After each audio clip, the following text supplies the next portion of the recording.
we doing, guys? Welcome to another Friday Waffle.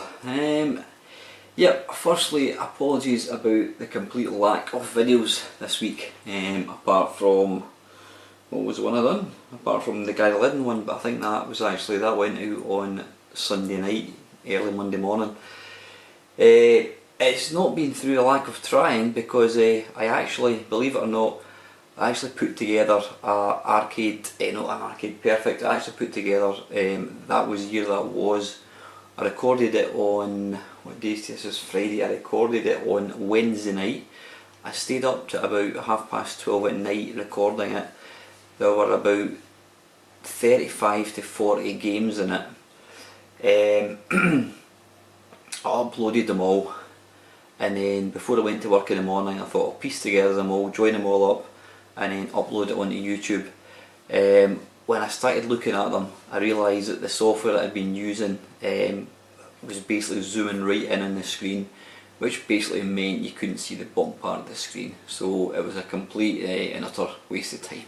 So it was a good hour and a half that I spent doing it to not be able to use it.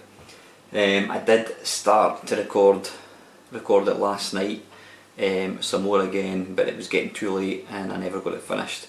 So I'll probably try and get that out, I don't know, maybe Sunday, something like that. So anyway, yep, this is the Friday Waffle. Now I'm using this camera again because my wife and daughter are in bed, and it's not so easy to record upstairs. In fact, I meant to put this on just to get into the mood for comic relief, so I look stupid. That's better, yeah.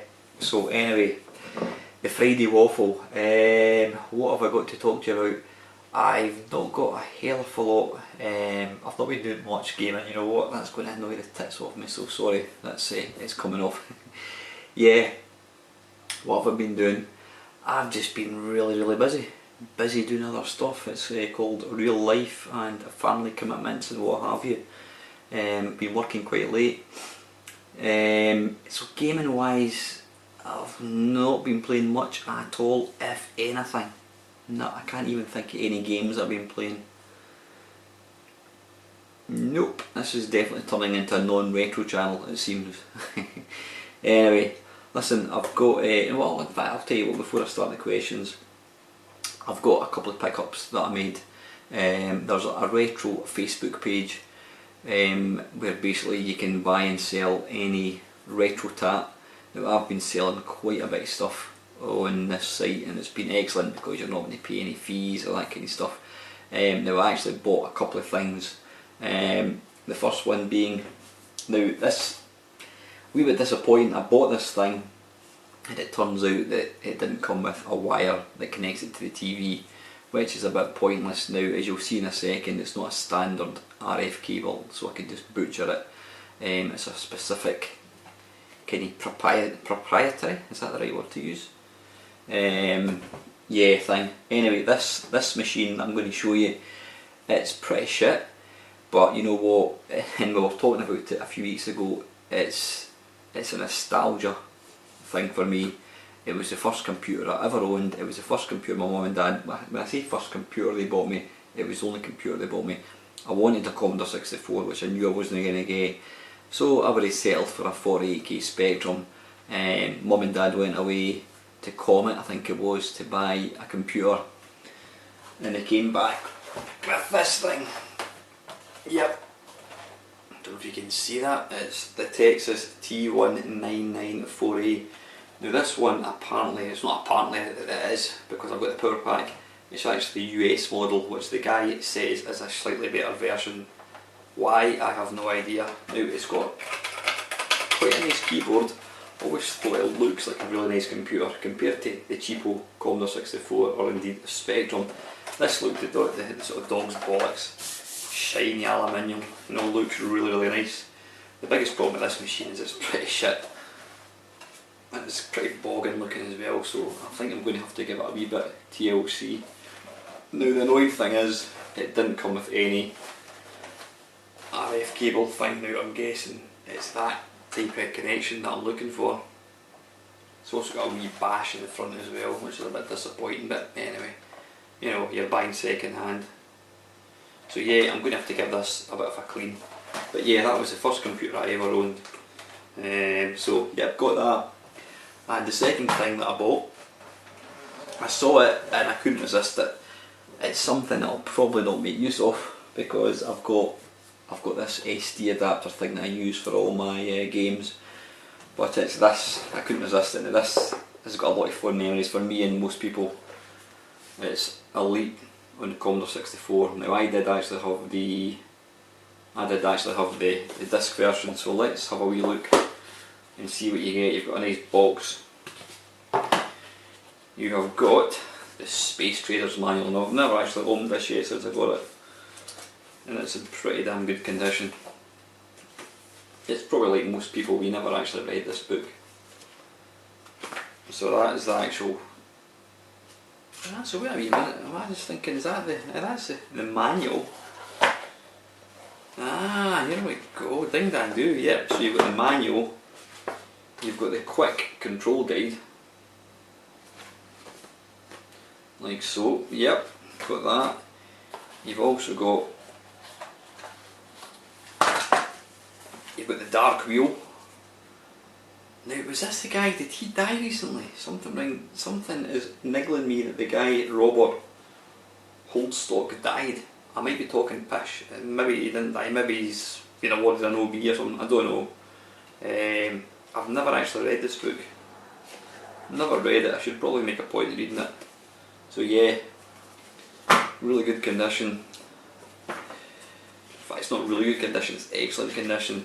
Now this poster adorned my bedroom wall as a child. I was about 18, 19. Foust. The fousty smell of old. Brilliant. Love it. Love it, love it, love it. Now it's even got this as well. Now that has never been used. That looks brand new. Fantastic. Now I've also got the Elite membership, which I'll need to send off. No stamp required, it says. What does it say here? The ultimate accolade for an Elite cadet has to be acceptance to the famed Order of Elite, but only a chosen few can ever achieve this honoured status. The selection process is simple, the selection procedure is simple but formidable. Once you've attained the rank of competent or higher and filled in the questionnaire, you're eligible to enter. Each cadet will receive a large full colour poster and the official Order of Elite insignia every month until November 1985. 1985? Get away! Oh, bollocks. So what they're saying is I'm too late. Yeah, every month until November 1985, so I'm 30 years too late. Dang. Every month until November 1985, the top 3 cadets who, in the opinion of the Elite Elders, show the greatest skill within that calendar month and will be awarded the Order of Elite. In addition, each will receive the complete range of Firebird's Commodore 64 software, plus the top cadet in each month will get a framed and personally inscribed Elite Award. In December 1985, those cadets who have been awarded the Order of Elite will be invited to take part in a grand playoff with a week in Manhattan as the prize. So there you go. That's just a bit of a sod that. I can't actually, I can't enter that because it's 30 years out of date. Love it. You know what, these are all part of history. Errington Computers. This was bought in Spennymoor, County Durham, Elite, on the 6th of July 1985 for the princely sum of £14.95, and I bought it for 15, so the guy made 5 pence profit. And I've also got the Elite Disc upgrade offer. Send your cassette with only £4 to Firebird software. Fantastic. Love it, absolutely delighted with this. Nah, but what's that? What's that? Hang on a second. Why have I got gold edition? That's strange. You've got the tape, like so. Then you've also got this, so I'm not quite sure what the purpose is of that. Don't know. So it's like you get a spare one just in case it falls off. Fantastic. Absolutely love it. Brilliant. This is nostalgia at its very, very best. Whoops, I've got to put that away properly. So yeah, I'm never ever going to play the tape, but you know what, just having it is ace.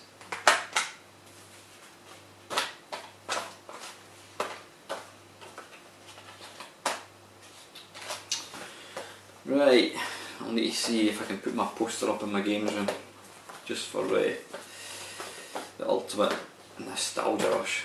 So there we go, I'll leave, what does it say in the back? Command your Cobra spaceship in a fantastic voyage of discovery and adventure, a supreme test of your combat, navigational and entrepreneurial skills. Yeah, love it. Zap gold medal, no less. Excellent stuff. Yeah, so that is my my pickups. I'm just going to pause this, guys, before it runs out. Okay, right, as you're probably aware, last week nobody gave me any questions, so it was a shorter than usual waffle and probably a more boring waffle than normal because I was just talking pish, which I seem to excel at. Before I start the questions, actually, what am I going to be doing? Yeah, you know what, let's cut to the questions, then I can tell you what I'm going to be doing afterwards.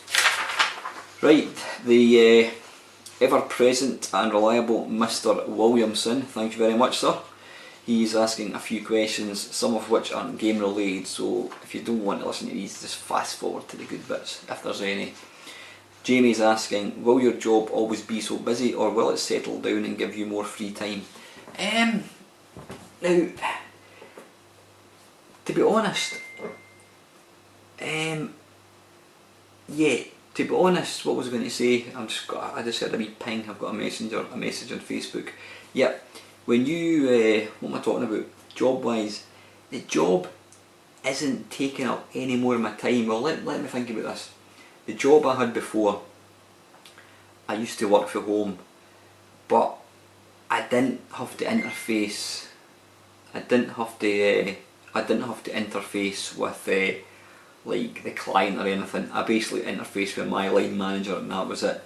So what would happen is he would give me work, I would have work to get on with, and I was just left to go on with it, you know, and I would get a phone call every couple of days, find out how things were going. So when I was working from home, I mean, I didn't skive, don't get me wrong, I did work, but I wasn't getting constant bombarded with phone calls and emails. So, you know, when it came to 12 o'clock, I could switch the computer off, or I could go away, get a bite of lunch, make a video. If it ran over by 10 minutes, then who cares, there's nobody going to check on me. So I was able to make a lot of videos during the day. Now, this job I've got now, I'm now client facing, so, and I'm kind of the conduit between a lot of people. So, I mean, I would say I probably get about 60 to 70 emails every day, maybe more, maybe slightly less sometimes, and I probably send about the same. So it's like quick fire, it's non-stop, boom, boom, boom, boom, the whole time, from when I put my computer on at 8 o'clock in the morning. I mean, I do stop for lunch, or maybe, if I'm out and about, I'll stop and have a sandwich. If I'm working from home like I did today, I literally stopped for 10 minutes, had a bacon sandwich, I went on, to take a break from the computer, I went on my own computer just for 10 minutes. So yeah, it is pretty intense. So I just simply don't have the time or the energy, or, you know, to even think about making videos during the day. In my old job, I was able to, I could be working and I'd be thinking about, oh, I think I'll talk about that in the Friday Waffle, but I just don't, all my energy's focused on the job right now. Because the contract has just recently been taken over by this new company, hence the reason I'm still technically at risk. It is hell for leather just now. Now, we have been told it will get easier, and I'm sure it will. I mean, obviously, as my knowledge increases of the job, hopefully things will settle down and it should get easier. But anyway, that said and done, you know, the job isn't taking up any real more time. It was more a case of my last job, it was a bit easier, more relaxed. I could probably maybe use the odd half hour here or there to make stuff. And secondly, because I'm doing a lot of travelling in my job now, I mean, the sites I look after are all in Glasgow. I mean, last night I didn't get back, not last night, was it Wednesday night? I was supposed to be interviewing Dominic Diamond at 6 o'clock. Now, the night before, I think it was, I realised I was going to have to go to a meeting, and so I couldn't speak to Dominic. I mean, I can't believe that I had to cancel on him, not the other way around. So I contacted him and I said, look, I'm not going to be back in time. So Dominic very, very, you know, very, very kindly, I was trying to think what I was going to say there, but he kindly got back to me and he told me that he's going to be tied up next week. I think he's on holiday. I think his daughter's going to college. So anyway, yep, he's going to be tied up next week, but he did say that the week after, Tuesday, Wednesday, Thursday, same time would be good for him. So the Dominic Diamond interview is going to be not this week coming, but the week after. So anyway, where am I going with this? So yeah, you know, the job is taking up more of my time. I'm getting back later. By the time you get in, I've got to take the dogs out for a walk. I've got my running to do. My running has been, you'll probably see I'm getting fatter looking, just simply because I've not been running as much now. Normally I would be out I was going to say 5 times a week. I'm normally out 4 times a week. In these last 3 months, I'd be lucky if I've been out twice a week. I mean, I've got 2 big massive, I've got a 55-mile race in the end of, when is it? The end of April, yeah, the end of April, which is only 6 weeks away. I've got a 53-mile race, and then at the end of June I've got a 95-mile race across the West Highland Way. So unless I get my fit arse into gear, I'm going to struggle big time. So I need to get my arse into gear and get back out running. So yeah, the job's been affecting me running, because by the time I get in, I've got to get my dinner, got to take the dogs out a walk, and as we know, guys, you know, real life, you can't afford to let your family suffer. This is only a hobby at the end of the day, and it would go down like a lead balloon if I was to come in, get my dinner and go right upstairs to make videos. So that's why I've not been making the videos, guys. But yeah, in answer to your question, Jamie, yeah, I think it will. Things will definitely settle down. You know, once the job gets easier, once I get to know the job a bit better, and once things start to fall into place, then I think things will get better. So anyway, yep, hopefully that's answered your question. It's a completely non-gaming related, well, it's gaming related as far as it's going to, my job affects the content of this channel. And if you're watching this, you're obviously watching the channel. And oh, before I forget, to the thumbs downer, hi! Yeah. Number 2, Jamie's asking, in light of the above, are you simply too knackered on an evening to game, and are you missing it? Probably yes and no. I've got other things to do in my time. The limited time I have got, I'm making videos, and yeah, I am getting tired. I mean, I must admit, I need to start getting to bed earlier. I go to bed way too late, hence the reason these things called bags under the eye, under your eyes. But yeah, I am tired, and the last thing I can be arse doing is going upstairs and playing a game. Do I miss it? Probably not. I know that's probably quite shocking. I think the fact that I know I've got all these games to play, I mean, I've got my new PC, and you know, I've got all these games to play, and I do know that I will get back to them, but I don't really miss not playing them. Or do I miss? That's not the right thing to say. I don't miss. Yeah, do I not miss playing them, or do I not miss not playing them? I don't know, you know what I'm talking about. It doesn't really bother me too much that I'm not getting to play games as much. That will change. So yeah.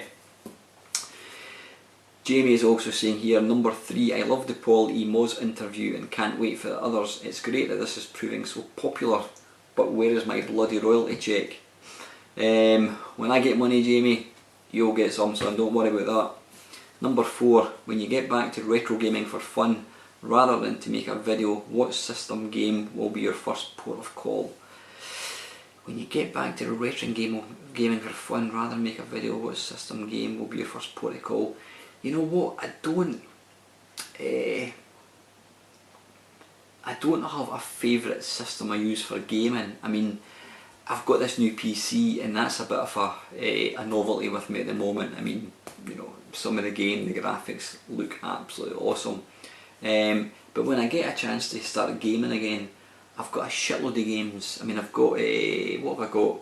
Wolfenstein: A New Order. I'm probably 85% of the way into that game, maybe slightly less on the Xbox 360. So I want to play that. I want to also play The Last of Us, the remastered one, on my PS4. There's tons of games. I mean, I've gone daft recently. I've probably bought about 20 odd games, different packs. Is it the Humble Bumble, I think it's called, on the Steam. PC games are 10 a penny, you can get them for pennies, so I've been going a bit daft buying games for that. But yeah, I want to finish the New Order, Wolfenstein New Order, and I want to play The Last of Us again on the PS4. So yeah. Number 5, Jamie is asking, subs and views continue to grow, all your videos have comments and discussion. Are you surprised at the success of the channel?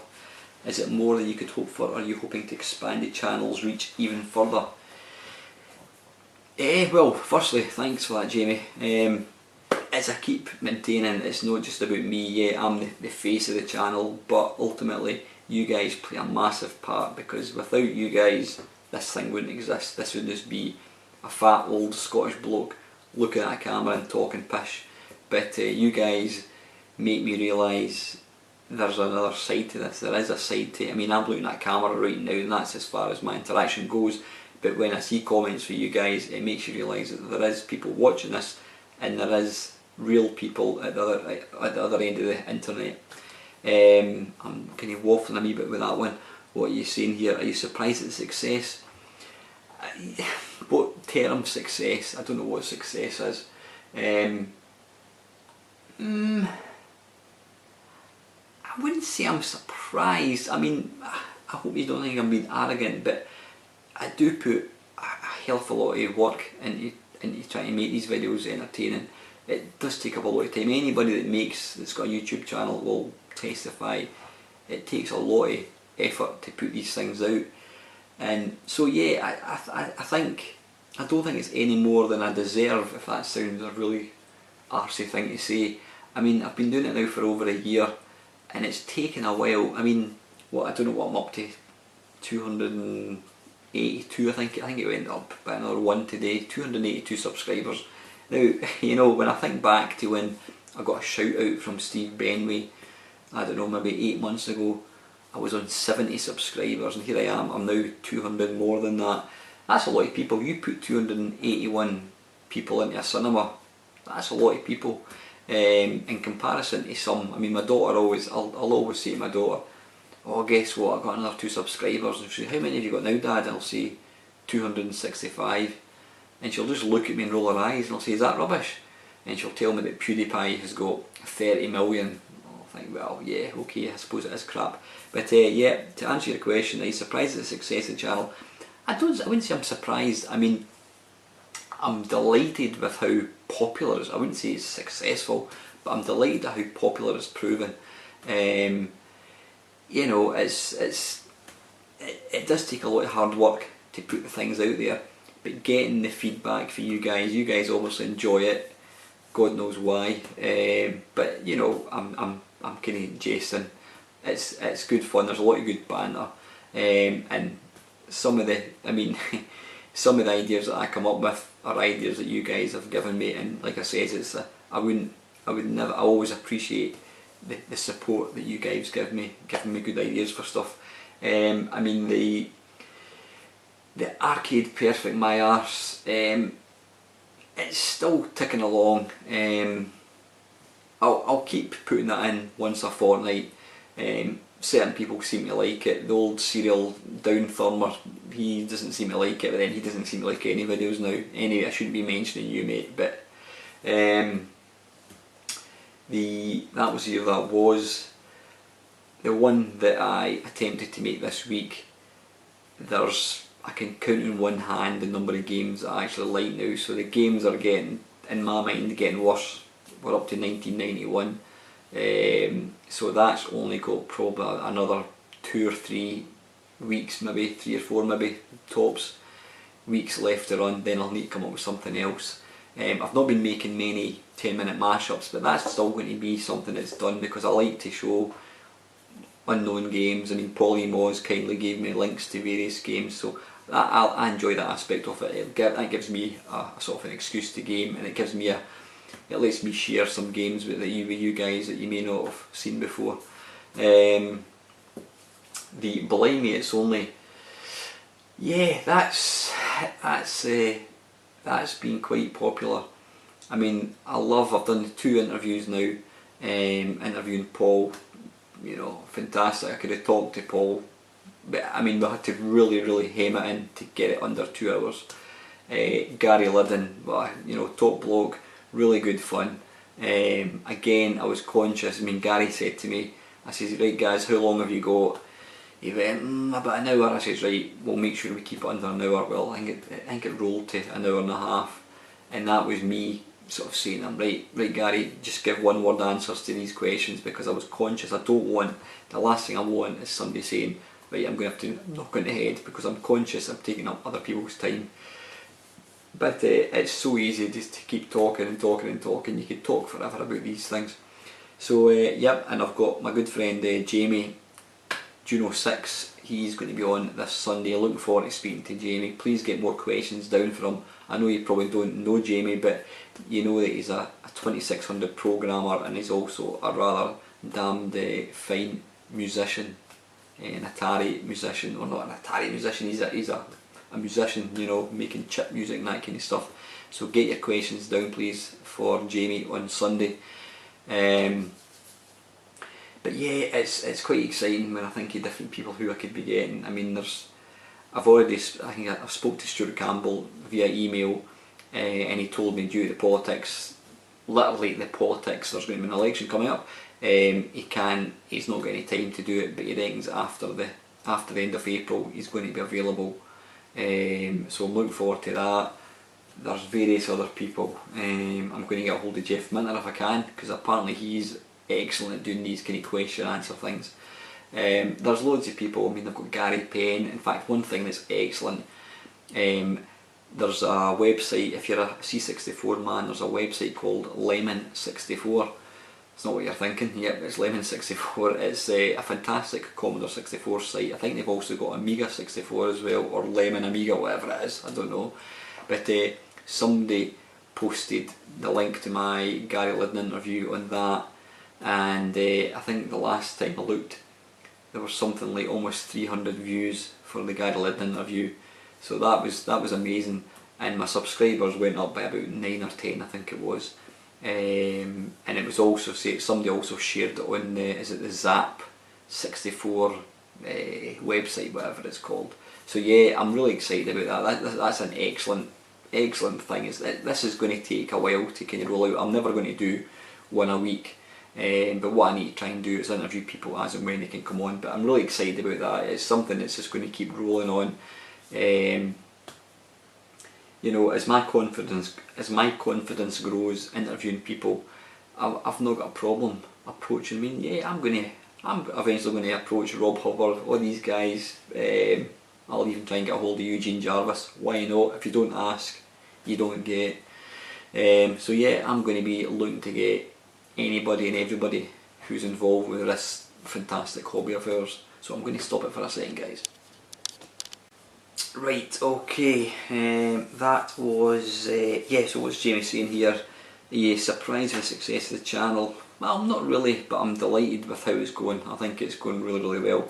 Is it more than you could have hoped for? It's hard to say. It's been a bit of a slog. I mean, it's to look back at the very beginning and then to think, you know, to suddenly have, when I had like 20 subscribers, to think that I would have just under 300 is pretty mental. But then I look at what other people have got, I look at the other retro communities. Some of these guys have got 1,000, 2,000, 3,000, so I'm still a very small fish, and quite a small ocean, it has to be said. But you know, it's just all about hard work. It shouldn't be about subscribers, but ultimately that is the sort of gauge that tells you that people are watching your channel. And I suppose we do it for people to watch. You want to try and entertain people. We don't do it for money, you know, we don't get paid a penny. At least I don't advertise, and I can't see myself ever doing so. So yeah, are you hoping to expand the channel further? I'm not going to expand it further, but I certainly want to keep going. As long as things work out in the personal front and whatever, I'll keep doing these guys.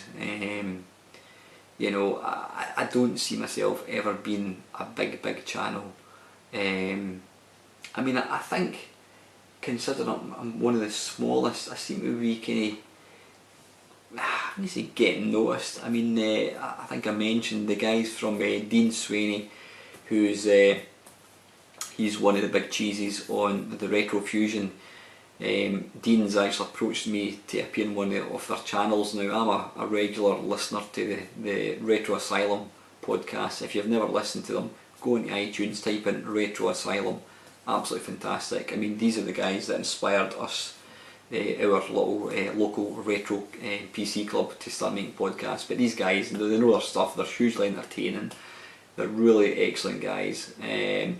And Dean approached me and asked if I'd like to appear in one of their podcasts. So it's, you know, that's a bit of an honour, I don't mind admitting.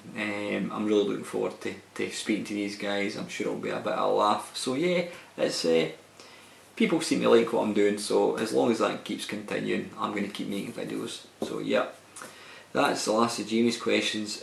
Chris, the Retrospective 81.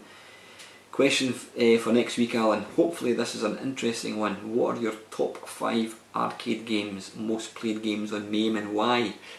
That's a good question, Chris. Now I think the first one, I'm not going to try and put them into order.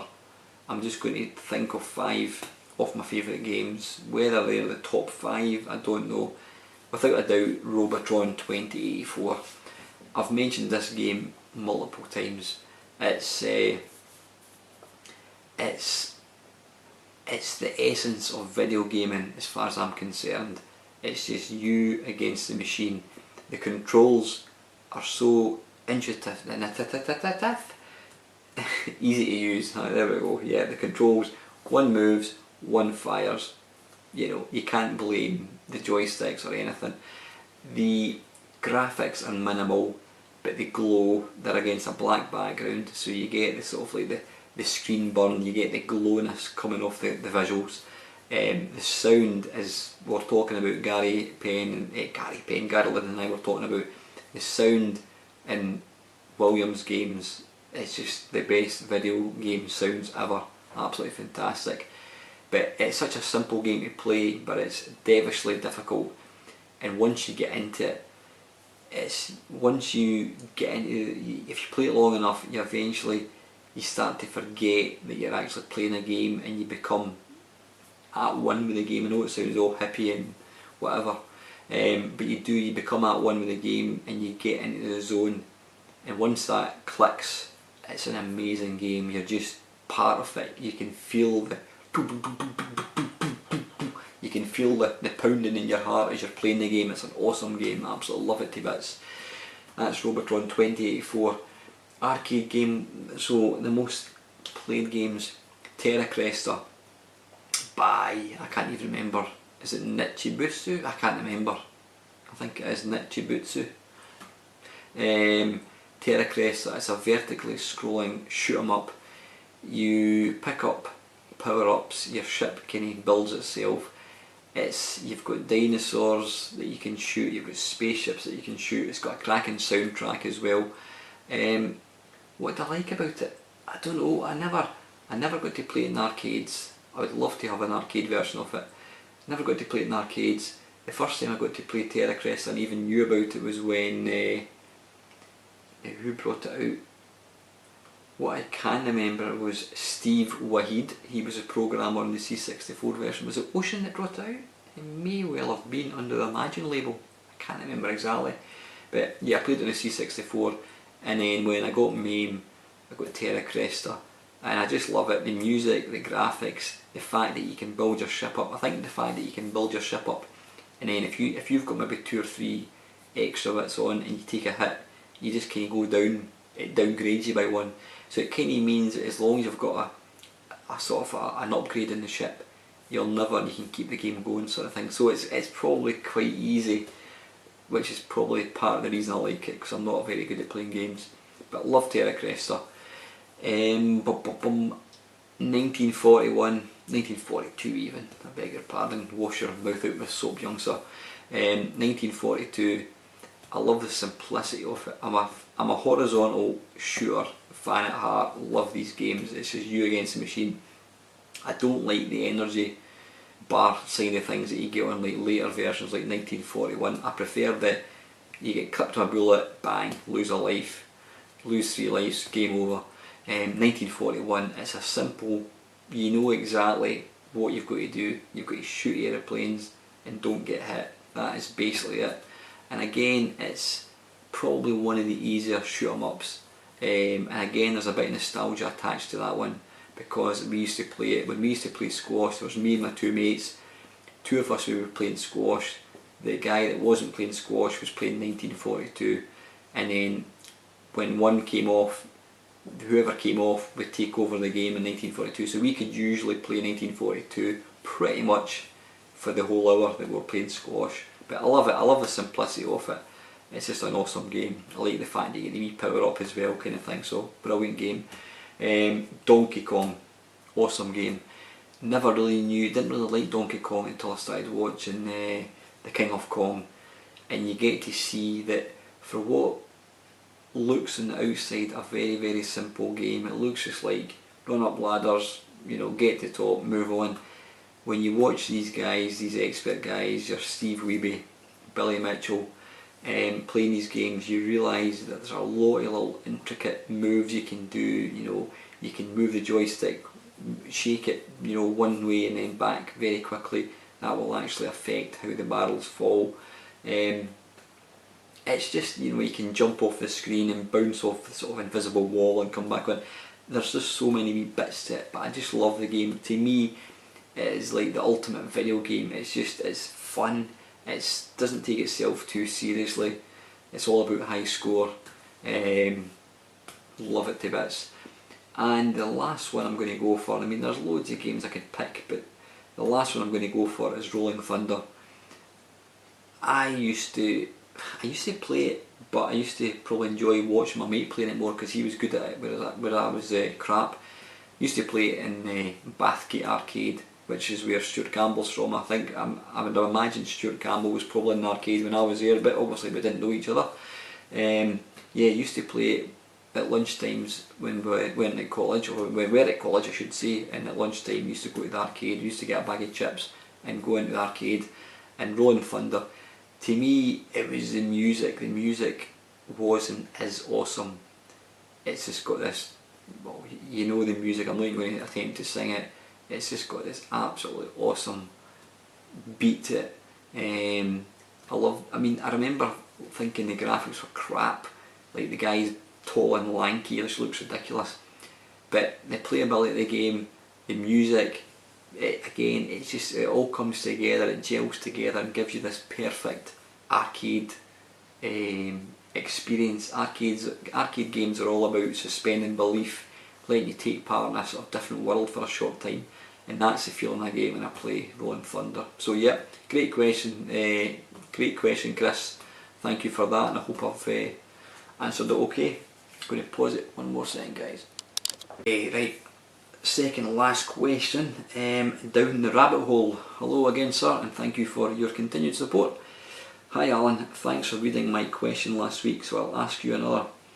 Is it worth getting a retro console if you only want one game for it? I guess it depends on how much the console is. I mean, saying that, people buy arcade games to, you know, you buy an arcade game to play. I mean, if I had the money and the space, I would buy a Robotron 2084 cab in a second. If I had the space and the money, both of which I have neither of.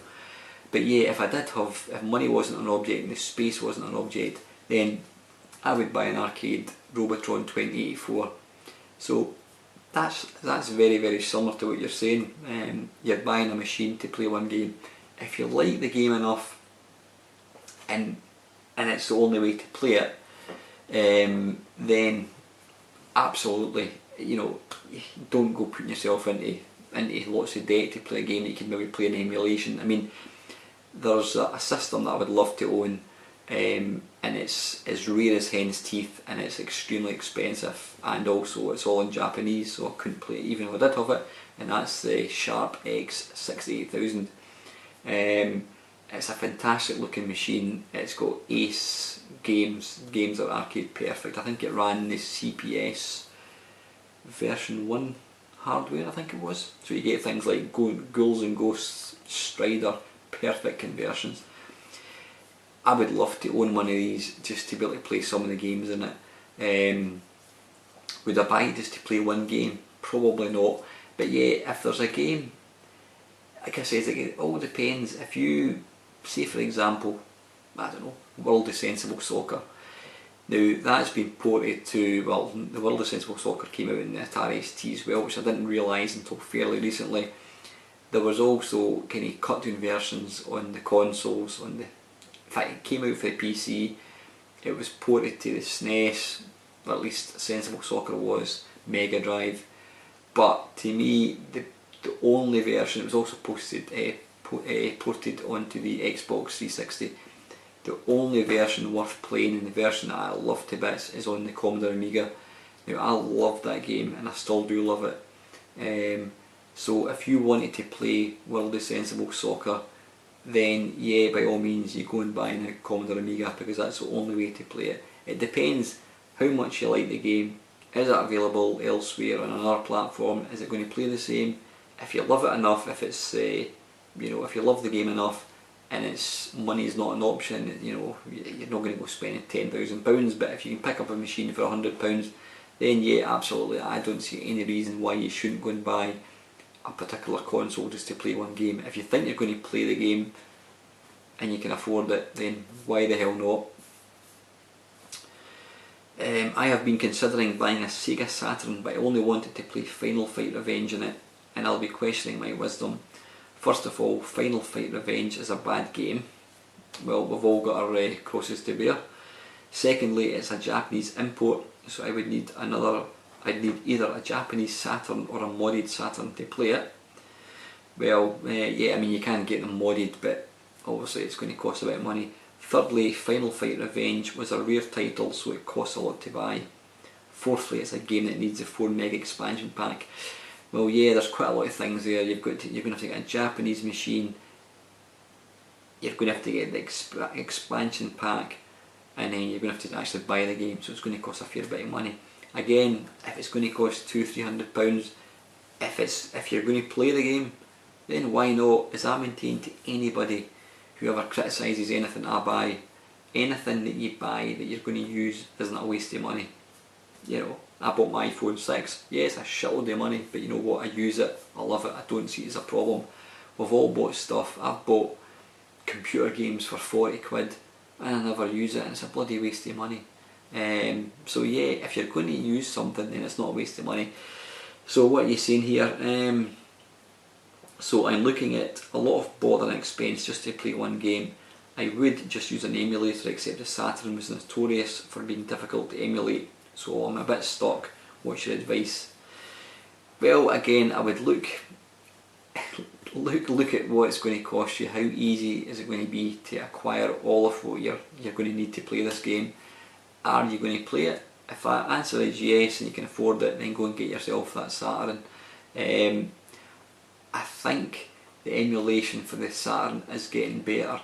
Just go into Google. I mean, I've just recently, with my new PC, I've recently started playing games, GameCube games on the PC, and it's absolutely blowing my socks off. The graphics are stunning. It's playing in like 1900 resolution. They look way better than they ever did on the GameCube. So emulation is coming on in leaps and bounds, especially if you've got a decent computer. I've never actually looked at the Sega Saturn emulator, but go into Google, type in the name of the game. Best thing to do as well, go to YouTube, type in the name of the game into YouTube, Saturn emulator, Final Fight Revenge. You may find somebody's got a video of it running, and usually people will link to the emulators that they're using. Not that I do that enough, but yeah, do a bit of Googling. If you can get it on an emulator, go and try it out, see what you think. It might run crap. If that's the case and you still want to buy it, you know what I mean, you've only got one life, you're only here once. Go and do what makes you happy, mate. That's what I would say. And very lastly, I almost forgot him once again, is Mr. Brian C. Yes, Brian. I should really tilt the camera and make it a bit wonky for this question. Okay, question for next Friday's Waffle. Well, that's not technically true, that was about 2 weeks old. Mind you saying that, Brian, you did post a question on I can't even remember what the video was. It wasn't even a Friday Waffle, so that's why I missed it. Yeah, okay, question for next Friday's Waffle. If you could keep only one bit of hardware, what would it be? Now, no cheating now, I mean retro hardware. Vectrex. That's my favourite system. I've made no gripes about that. That's always going to be my favourite retro system. It's such a iconic system. It's a stunning system. It's unique. They're getting harder to get a hold of. I don't use it that much because I'm terrified I'm going to break it, but it's such a fantastic bit of hardware. It really is. I mean, you can emulate virtually any machine these days, including the Vectrex, but you know what? They just don't come up to what the Vectrex is. The Vectrex was a proper vector graphics, and playing them under emulation. Even that one that came out on the iPad, there was a Vectrex app type thing, and as good as it was, I'm getting a crick in my neck because I'm leaning forward here. As good as it was, it just couldn't hold a candle to the real hardware. So yeah, every time I get asked that question, it's always going to be the Vectrex. Love it to bits. So anyway guys, that is it. I think I've already touched on what I was going to be doing. Yeah, got loads of people lined up for blind mates only. Apologies about the lack of videos. I will try and get 2 or 3 videos done a week. I mean, that's including the waffle sort of thing. So I've kind of half finished. That was the year that was for 1991. So I'm going to get the other sort of 10 videos, whatever it is, uploaded. And I'll try and get that out maybe Sunday night, something like that. I'll just see how time goes, but yep, stick with it guys. As usual, I always appreciate your support. I really do. Please give me questions for Jamie for his interview on Sunday, and that will be going out probably Sunday evening. So yeah, I'll probably put the arcade, I'll probably put that was the year that was off to maybe Wednesday, but get your questions for Jamie. Looking forward to speaking to Jamie.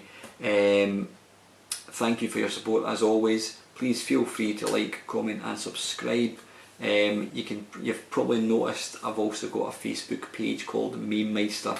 So please, if you haven't liked that page, I would love it if you could do that. It's quite a good way of interacting with people as well. So please go into that. And very finally guys, have a great weekend. And lastly, thank you very much for watching. Take care.